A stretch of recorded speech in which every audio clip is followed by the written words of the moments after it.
Si Elias at ang manok na di matatalo.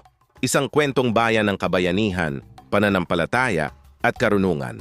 Ang kwento na ito ay base sa tunay na karanasan sa buhay ng isang tao na ipinadala at ibinahagi sa atin ng kaniyang kaibigan na isang masugid natin na taga-subaybay na piniling ipatago ang kaniyang pangalan. Mula ito sa mahal natin na kababayan sa isang malayong baryo ng lungsod ng Magpet, Cotabato dito sa Pilipinas. Ang nagpadala ay ayaw magpakilala kaya minabuti na lang natin. Lagyan ng mga katang-isip na mga pangalan ng bawat karakter. Isang malaking saludo sa iyo, kabayan. Ayon sa salaysay sa kwento na ipinadala.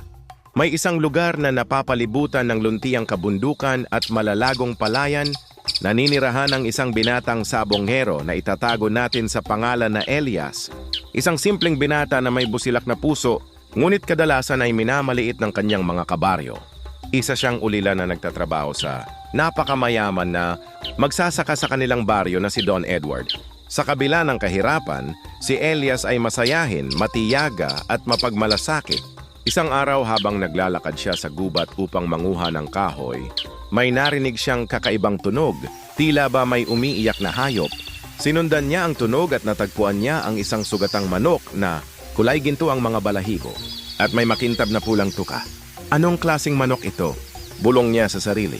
Pinulot niya ang manok at dinala pa uwi upang gamutin. Makalipas ang ilang linggo, gumaling ang manok. Ngunit hindi ito ordinaryong manok. Nagpapakita ito sa kanyang panaginip at nagsasalita.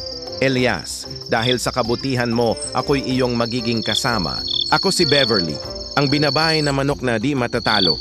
Galing ako sa kaharian ng mga hayop. May dala akong kapangyarihan sa bawat laban, ngunit kailangang gamitin lamang para sa kabutihan. Hindi makapaniwala si Elias, pero tinanggap niya ito bilang biyaya.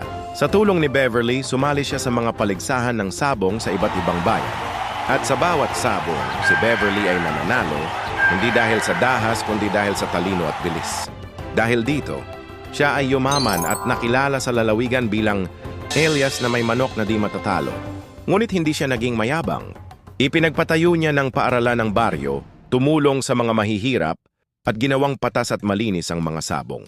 Ngunit dahil sa matinding inggit at pagkagahaman, dumating ang isang araw na hinamon, siya ng tao na nagmamay-ari sa kaniyang pinagtratrabahuan si Don Edward, na kilala sa kanyang tuso at marahas na manok. Uubusin ko ang lahat ng pera ko sa iyo, Elias. Kapag natalo kita, akin ang lahat ng kayamanan mo. Kapag ako'y natalo, hindi na kita gagalawin kailanman. Pinag-isipan ito ni Elias ng ilang araw. Isang hapon habang nagpahinga, tahimik na napaupo siya malapit sa kanyang manok. Mataimtim niya ito tinitigan na